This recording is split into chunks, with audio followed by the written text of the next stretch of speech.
Anuj tiles. ரகங்கள் பலவிதம், ஒவ்வொன்றும் உலகத்தரம். தமிழக உற்பத்தியில் அனுஜ் டைல்ஸ். நீங்கள் ஒரு வருடத்திற்கும் மேலாக கருத்தரிக்க முயற்சி செய்தும் இன்னும் கருத்தரிக்கவில்லையா? நோவா ஐவிஎஃப்பின் முன்னணி கருவுறுதல் நிபுணர்களுடன் இலவசமாக ஆலோசனை செய்யுங்கள். குறைந்த விலை, நிறைந்த தரம், தங்கள் தேவைகள் அனைத்தும் ஒரே இடத்தில். ஜெயச்சந்திரன். நான் பார்த்து வளர்ந்த ஒரு சூப்பர் ஹீரோ இந்தியன் தாத்தா. இந்த படம் வந்து ஒரு 28 ஆண்டுகளுக்கு அப்புறம் இந்தியன் தாத்தா திருப்பி வராரு. அப்போ வந்து இந்த காலகட்டத்துடைய ஒரு சில விஷயங்களை நம்ம இதில் உள்ளதுக்கு வேண்டியிருக்கோம்.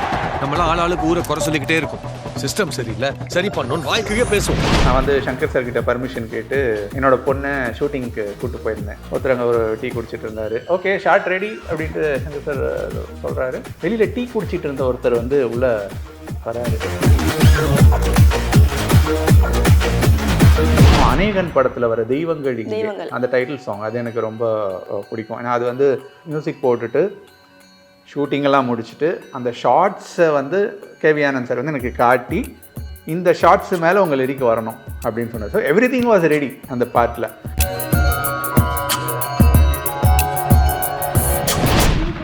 என்னைக்காவது வந்து கொஞ்சம் வந்து நிறைய நம்ம மேலே ஒரு ப்ரெஷர் விழுகும் அப்படின்ற மாதிரி ஃபீல் பண்ணியிருக்கீங்களா?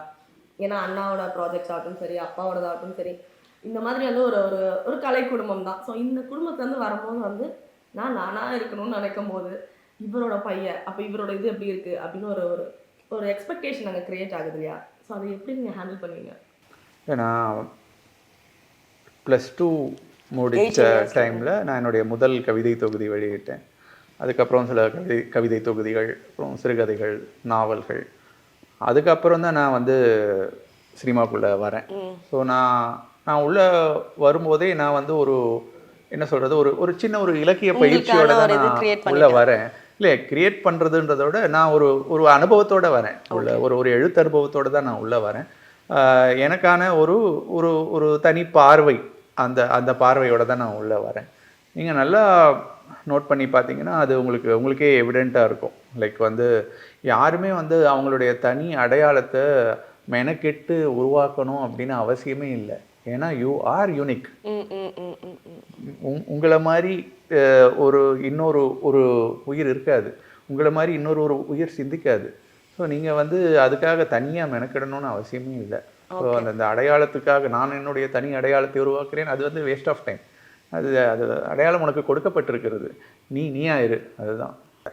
சார், எப்படி ஒரு ஃபேமிலியில் எல்லாருக்குமே அதே இதில் வந்து ஒரு ஆர்வம் வந்து அதுலேயே எக்ஸ்பர்ட் ஆகி அதுலேயே வந்து லெஜெண்ட்ஸ் ஆகிட்டு வரீங்க எப்படி? ஏன்னா வந்து ஒரு வீட்டில் ஒரு டாக்டர் இருந்தால் வந்து கண்டிப்பாக அதில் இருக்கிற ஒரு குழந்தைய கம்பல் பண்ணியிருப்பாங்க, அப்பா டாக்டர் நம்மளும் ஆகணும்னு. அந்த குழந்தை கண்டிப்பாக 90% ஆஃப் தி கிட்ஸ் ஆசைப்பட்டிருக்க மாட்டாங்க. அதை பார்த்து ஓகே நம்மளும் இதே கற்றுப்போம், நமக்கு ஈஸியாக இருக்கும் அப்படின்ற மாதிரி இருக்கும். அது அந்த சூழல் தான். தாத்தா அம்மாவோட அப்பா வந்து தமிழ் பேராசிரியர். அவர் வந்து அப்பாவும் அம்மாவும் காலேஜில் படித்தப்ப அவர் தான் அவங்களுக்கு டீச்சர். ஆமாம். ஸோ அங்கேருந்தே வருது தமிழ். அப்புறம் அம்மா வந்து தமிழ் பேராசிரியராக இருந்தாங்க காலேஜ். ஆமாம். ஸோ அப்பாவுடைய கவிதைகள் இது. அப்புறம் வளர்ந்த சூழல், அப்பாவுடைய புத்தக வெளியீட்டு விழாக்கள் கலைஞர் அவர்களுடைய தலைமையில் நடக்கும்.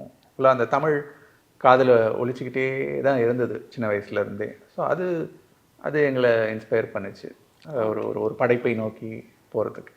ஓகே. ஸோ அது வந்து பை சின்ன வயசுலேருந்தே உங்களுக்கு அது சூழல்.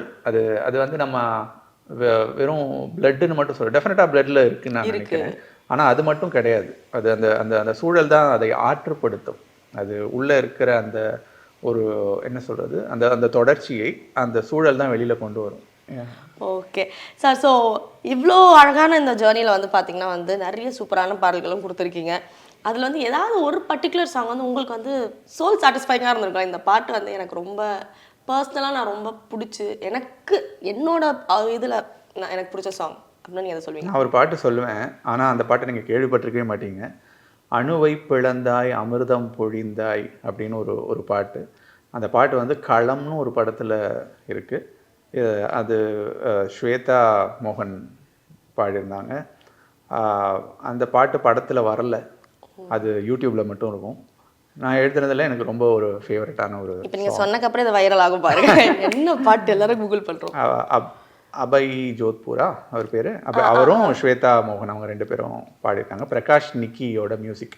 மாலை மங்கும் நேரம் பண்ணாரே அவரோட மியூசிக் ரொம்ப அழகான ஒரு பாடல். அதுக்கப்புறம் அநேகன் படத்தில் வர தெய்வங்கள் இங்கே, அந்த டைட்டில் சாங் அது எனக்கு ரொம்ப பிடிக்கும். ஏன்னா அது வந்து அந்த அந்த அந்த மியூசிக் போட்டுட்டு ஷூட்டிங்கெல்லாம் முடிச்சுட்டு அந்த ஷார்ட்ஸை வந்து கேவி ஆனந்த் சார் வந்து எனக்கு காட்டி இந்த ஷார்ட்ஸு மேலே உங்கள் லிரிக் வரணும் அப்படின்னு சொன்னார். ஸோ எவ்ரிதிங் வாஸ் ரெடி அந்த பாட்டில். த லாஸ்ட் திங் வந்து லிரிக் தான். டியூனு ரெடி, இது ரெடி, ஷார்ட்ஸ் ரெடி, எல்லாம் ரெடி. அந்த லிரிக் வந்து மேலே உக்காரணும், இது பார்த்துக்குங்க இப்படி தான் இருக்கும் அப்படின்னு சொன்னால் அது. அதே நேரத்தில் இந்த லிரிக்குள்ளே உங்கள் அந்த படத்தோட கதை வரணும் அப்படின்னு சொன்னார். அந்த படத்தோட கதை என்னென்னா பல ஜென்மங்கள் மாதிரி இருக்கும். அதில் அந்த காதல் மட்டும் தொடர்ந்துக்கிட்டே இருக்கும். அதுதான் அது.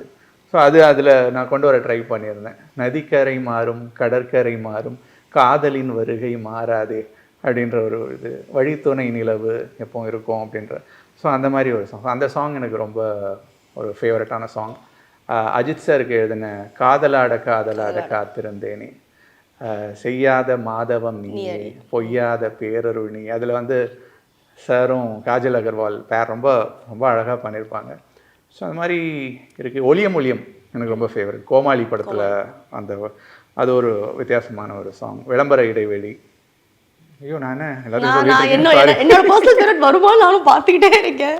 ஓகே, உங்க எது? Sorry, oxygen. ஆக்சிஜன். அந்த பாட்டு இருக்கே, போட்டு போட்டு போட்டு தேய்ச்ச பாடு அதெல்லாம் நான். ஸோ அது வந்து அதை ஒரு ஏன் அந்த பாட்டெல்லாம் வந்து ஒரு பாருங்கள் இத்தனை காலம் கழிச்சும் உங்களுக்கு அது ஞாபகம் இருக்குது, எல்லாருக்கும் ஞாபகம் இருக்குன்னா ஒரு ஆழமான சூழலை இயக்குனர் உருவாக்கணும். அந்த ஆழமான சூழலை உருவாக்கும் போது அதுக்கேற்ற மாதிரி இசை வந்து உட்காருது, வரிகள் வந்து உட்காருது, அது வந்து மக்களோட மனசில் போய் உட்காருது. ஸோ அப்படி தான் அது. ஸோ அதில் வந்து ஒரு காலேஜ் டேஸில் லவ் பண்ண ஒருத்தங்க அவங்க பிரிஞ்சுட்டாங்க. அதுக்கப்புறம் வந்து அவங்க திருப்பி சந்திக்கிறாங்க. ஆனால் அவங்களுக்குள்ள ஒரு ஈகோ, நீ முதல்ல பேசுவியா, நான் முதல்ல பேசுவேனா, இது அப்படின்ற மாதிரியான ஒரு ஈகோலாம் இருக்குது. ஸோ இப்படி ஒரு சுச்சுவேஷனில் ஒரு பாட்டு அப்படின்றப்ப அதில் ஆட்டோமேட்டிக்காக ஒரு எமோஷன் வந்துடுது உங்களுக்கு. ஸோ மௌனமாய் தூரம் நின்றால் மடியிலே பாரம் இல்லை, மீண்டும் ஒரு காதல் செய்ய கண்களில் ஈரம் இல்லை அப்படின்ற வரிகள். அது ரொம்ப ரொம்ப என்ஜாய் பண்ணி பண்ணது. அதை நாங்கள் ரொம்ப ரொம்ப என்ஜாய் பண்ணோம் அவங்கவுங்க பிரேக்கப் டைமில். ஓகே, ஸோ இதுதான் சொல்கிறேன். நிறைய வந்து ஒரு டிபேட்டே நடக்கும் எப்போவுமே எல்லா இடங்களையும். மியூசிக்கா லிரிக்கா, எது வந்து அந்த பாட்டை வந்து கொண்டு போகுது, எது வந்து அந்த பாட்டை மனசில் நிற்க வைக்குது அப்படிங்கிறது. அதுக்கான பதில் இப்போ வரைக்கும் யாருக்குமே கிடைக்காது. ஏன்னா ரெண்டுமே ஒன்றும் சேர்ந்தது தான். இது இல்லாமல் அது. ஆனால் எனக்கு பர்சனலாக வந்து பார்த்தீங்கன்னா வந்து ஒரு லிரிக்கால தான் எனக்கு அந்த பாட்டு ரொம்ப பிடிக்கும். இல்லை, சில பாடல்களுக்கு வந்து உங்களுக்கு லிரிக் வந்து முன்னிலை வகிக்கும். சில பாடல்களில் வந்து லிரிக் கொஞ்சம் பின்னாடி இருக்கும், இசை முன்னிலை வகிக்கும். அது அந்த அந்த சூழலை பொறுத்தது தான். இப்போ ஒரு பெரிய ஒரு பார்ட்டி நம்பர், ஒரு டான்ஸ் இதுனா அங்கே வந்து உங்களுக்கு மியூசிக் தான் இருக்கும், அதை ஆட வைக்கணும். அங்கே இருக்காது. ஒரு எமோஷ்னலான சுச்சுவேஷன் அப்படின்றப்ப அங்கே உங்களுக்கு லிரிக் முன்னாடி வரணும். ஸோ அந்த முடிவை இயக்குனரும் இசையமைப்பாளரும் தான் எடுக்கணும். Well sir, very nice. Okay, so உங்களோட பார்வை வந்து வாழ்க்கை மேலே வந்து எப்பவுமே கொஞ்சம் இந்த மாதிரி ஒரு கவிதைத்தனமாக நிறைய வந்து இந்த மாதிரி பொய்டிக்காக யோசிக்கிற பர்சனோட லைஃப் ஸ்டைல் வந்து பார்த்தீங்கன்னா வந்து டிஃப்ரெண்ட்டாக இருக்கும். எங்களை விட எங்களெல்லாம் கொஞ்சம் மெஸ்ஸியாக கிளம்ஸியாக இருக்கும், என்ன பண்ணுறோன்னே தெரியாமல் அந்த மாதிரி இருக்கும். பட் உங்களுக்கு வந்து பார்த்தீங்கன்னா நீட்டாக ஒரு தெளிவான ஒரு ட்ராக்ல போகிற மாதிரி எங்களுக்கு ஒரு பார்வை இருக்குது. அப்படியா? அப்படி இல்லை, அது எல்லாம் ஒரே விதமான வாழ்க்கை தான். இதில் கொஞ்சம் என்ன சொல்கிறது, பெரும்பாலும் கலைஞர்கள் வந்து தனிமையை கொஞ்சம் விரும்புவாங்க. அது ஒன்று தான். ஒரு என்ன சொல்கிறது, தனிமை தான் ஒரு பெரிய மூலதனம் கலைஞர்களுக்கு. அந்த தனிமையில் தான் பல விஷயங்கள் உருவாகுது. ஸோ வந்து உலகத்தோட கனெக்டடாக இருக்கிறது ரொம்ப முக்கியம். ஆனால் கலைஞர்களுக்கு உலகத்தோட டிஸ்கனெக்டாக இருக்கிறது தான் ரொம்ப முக்கியம். ஸோ அந்த விதத்தில் டெஃபினட்டாக மற்றவர்களுடைய வாழ்க்கையும் கலைஞர்களுடைய வாழ்க்கையும் அங்கே வேறுபடுது. Okay sir. அண்ட் நீங்கள் இப்போ நம்ம இந்தியன் 2 பற்றி ஃபஸ்ட்டு பேச ஆரம்பிச்சிடும். இந்தியன் 2 வந்து பார்த்தீங்கன்னா எல்லாரும் ரொம்ப வருஷமாக எதிர்பார்த்த ஒரு திரைப்படம். ஸோ அந்த படத்தில் வந்து ஏன்னா ஃபர்ஸ்ட் பார்ட் வந்து பிளாக் பஸ்டர் எல்லாருக்கும் தெரியும். ஸோ இந்த பார்ட்டில் உங்களோட பங்கு? முதல்ல நான் ஒன்று சொல்கிறேன். இந்தியன் முதல் பாகம் தமிழில் வெளிவந்த தமிழ் படம். இந்தியன் 2ஆம் பாகம் தமிழில் வெளிவரும் இந்திய படம். ஏன்னா சங்கர் சார் சொன்ன மாதிரி இந்த படத்துடைய ஒரு கதை வந்து எல்லா மாநிலங்களுக்கும் விரியுது. ஸோ அதை நீங்கள் பார்க்க போகிறீங்க. இதில் வந்து எங்கே திரும்பினாலும் ஒரு பெரிய தலைகள் அப்படின்னு சொல்லுவாங்க. அந்த மாதிரி இப்படி பார்த்தா கமல் சார், இந்த பக்கம் சங்கர் சார், அப்புறம் அடுத்த நீங்கள் டெக்னீஷியன்ஸ்லாம் பார்த்தீங்கன்னா டிஓபி ரவிவர்மன், முத்துராஜ் சார், அதுக்கப்புறம் நடிகர்கள் பார்த்தீங்கன்னா எல்லாம் அவங்களும் ஒரு பெரிய ஸ்டார்ஸாக இருக்காங்க. சித்தார்த், பாபி சிம்மா, அந்த மாதிரி ஒரு நம்ம அனிருத்தோட மியூசிக்கு. ஸோ அந்த மாதிரி வந்து இதோட ஒரு பெரிய என்ன சொல்கிறது, இந்த பட்டாளமே ஒரு பெரிய ஒரு லெஜெண்டரி காம்பினேஷன் இது. ஸோ இதில் வந்து நானும் என்னுடைய பங்களிப்பை செய்திருக்கிறேன் அப்படின்றது எனக்கு ரொம்ப ரொம்ப மகிழ்ச்சி. இந்த அனுபவம் எனக்கு நிறைய சொல்லி கொடுத்துருக்கு. ஓகே, இதில் ஸ்டோரி ஒர்க்லாம் பண்ணியிருக்கீங்களா? இல்லை இதில் டயலாக்ஸ் வசனம் பண்ணியிருக்கேன். வசனம் வந்து 3 பேர் பண்ணியிருக்கோம். ஜெயமோகன் சார் எழுதியிருக்காரு, நான் எழுதியிருக்கேன், லக்ஷ்மி சரவணகுமார் எழுதியிருக்காரு. ஸோ 3 பேரும் பண்ணியிருக்கோம் சார். ஏன்னா இதை நான் ஏன் திருப்பி கேட்குறேன்னா வந்து இப்போ தான் தலைவர் வந்து அரசியல் சைடும் இருக்கார் நம்மளோட கமல் சார், அண்ட் விஜய் சாரும் இருக்கார். ஸோ இவங்க 2 பேருமே மக்கள் மனதில் ரொம்ப இடம் பிடித்த நடிகர்கள். இப்போ வந்து அரசியல் பணியும் இறங்கியிருக்காங்க. ஸோ இவங்களோட கதைகளில் வந்து பார்த்திங்கன்னா மக்கள்கிட்ட அவங்க வந்து அவங்களோட கருத்துக்களும் எடுத்து வைக்கிற மாதிரியான வசனங்களும் அங்கங்கே இருக்கணும். ஸோ அதுக்கு எவ்வளோ வந்து ஒர்க் பண்ணீங்க? அந்த ப்ரெஷரை எனக்கு சங்கர் சார் கொடுக்கல. அவர் வந்து என்கிட்ட ஒரு ஃபுல்லாக கதையை சொல்லிவிட்டு இதில் உங்கள் வேர்ஷன் ஒன்று கொடுங்க அப்படி தான் அவர் சொன்னார். அவருக்கு வந்து வேறு பெர்ஸ்பெக்டிவ்ஸ் தேவைப்பட்டுச்சு. இந்த படம் வந்து ஒரு 28 ஆண்டுகளுக்கு அப்புறம் இந்தியன் தாத்தா திருப்பி வராரு. அப்போ வந்து இந்த காலகட்டத்துடைய ஒரு சில விஷயங்களை நம்ம இதில் உள்ள வைக்க வேண்டியிருக்கும். அதே நேரத்தில் ஒரு எஸ்டரியர் ஜென்ரேஷனுடைய விஷயங்களும் அதில் இருக்கணும். ஸோ அதனால் வந்து பல கோணங்கள் அவருக்கு இதில் தேவைப்பட்டுச்சு. ஸோ அதில் வந்து நானும் அதில் என்னுடைய பங்களிப்பை நான் செஞ்சுருக்கேன். ஸோ இதில் கதாபாத்திரங்களுக்கு தான் வசனம் எழுதப்பட்டிருக்கு. ஸோ அந்த எல்லைக்குள்ளே தான் நான் எழுதியிருக்கேன். அது என்ன தேவையோ அதுக்கான உள்ளீடுகளை நாங்கள் கொடுத்துருக்கோம். எக்ஸாக்ட்லி நீங்கள் சொன்னது தான் கரெக்ட். ஏன்னா அந்த கதாபாத்திரமாக இந்தியன் தாத்தாக்கு நீங்கள் வந்து டைலாக்ஸ் எழுதியிருக்கீங்க. ஆனால் எனக்கு வந்து இந்தியன் தாத்தாவையும் கமல் சாரையும் பிரிச்சே பார்க்க முடியல. ஏன்னா வந்து அவரோட கருத்துக்களும் இந்தியன் தாத்தாவோட இதுவுமே ரெண்டுமே ரொம்ப மேட்ச் ஆகிற மாதிரி தான் நிறைய. உங்களால் பிரித்து பார்க்க முடியாமல் இருக்கலாம். அவர் எவ்வளோ இளமையாக இருக்காரு. அங்கே தாத்தான்னு சொல்லலைங்க, மாட்டி விட்டுறோம் அவர் ஃபேன்ஸ் கிட்ட. ஐயோ ஆண்டவரே, நான் இல்லை. ஸோ ஆக்சுவலி நான் குவாலிட்டிஸ் மீன் பண்ணுற 2 பேரோடதுமே வந்து ஓரளவுக்கு வந்து சமுதாயத்துக்கு ஏதாவது பண்ணணும் அந்த மாதிரியான விஷயங்கள் வந்து கருத்தில் ஒற்றுமை இருக்கு இல்லையா. கமல் சார் பேசினா பல விஷயங்கள் வந்து புரியாது அந்த மொமெண்ட்டில்.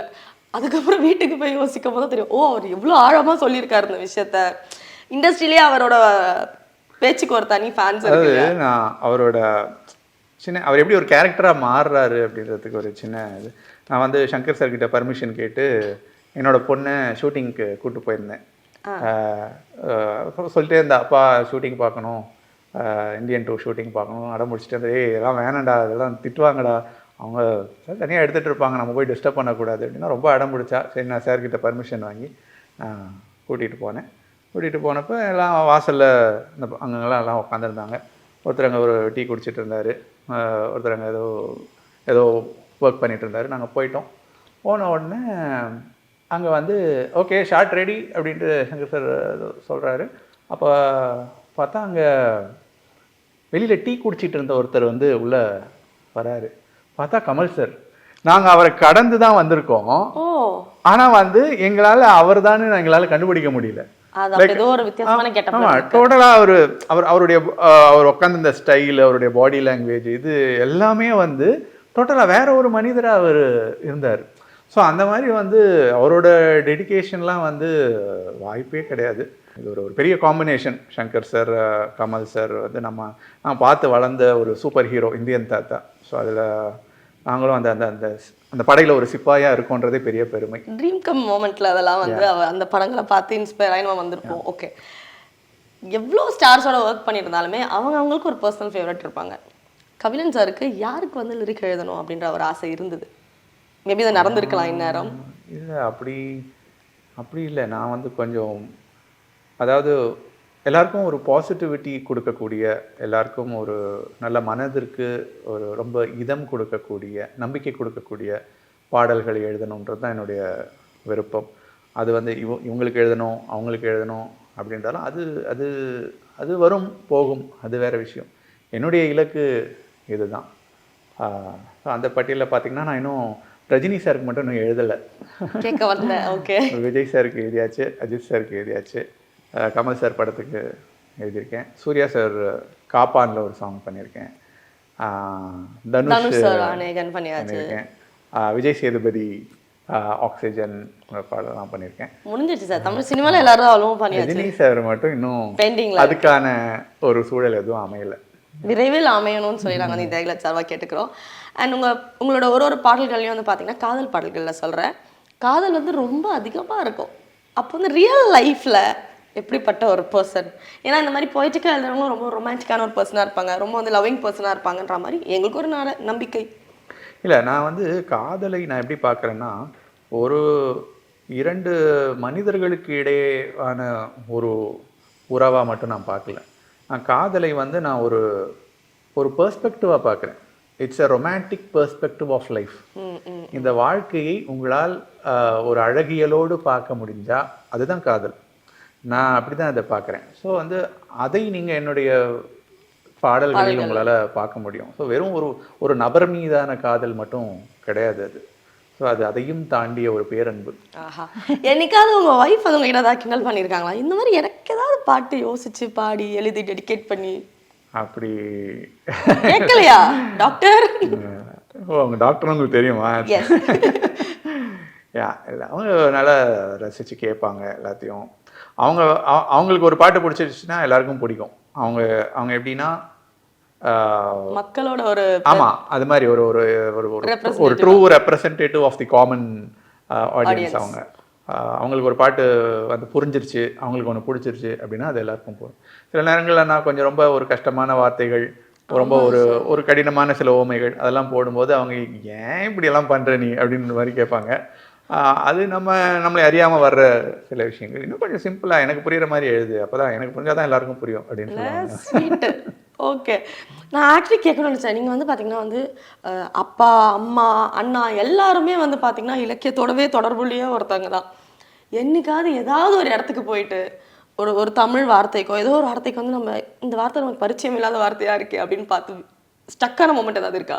அதை வெளியிலயும் சொல்ல முடியல அந்த மாதிரி? அப்படி இல்லை, சில நேரங்களில் சில மொழிபெயர்த்து வச்சிருப்பாங்கல்ல. இப்போ ஏர்போர்ட்டில் சில ஓய்வறை அப்படின்னு வச்சுருப்பாங்க.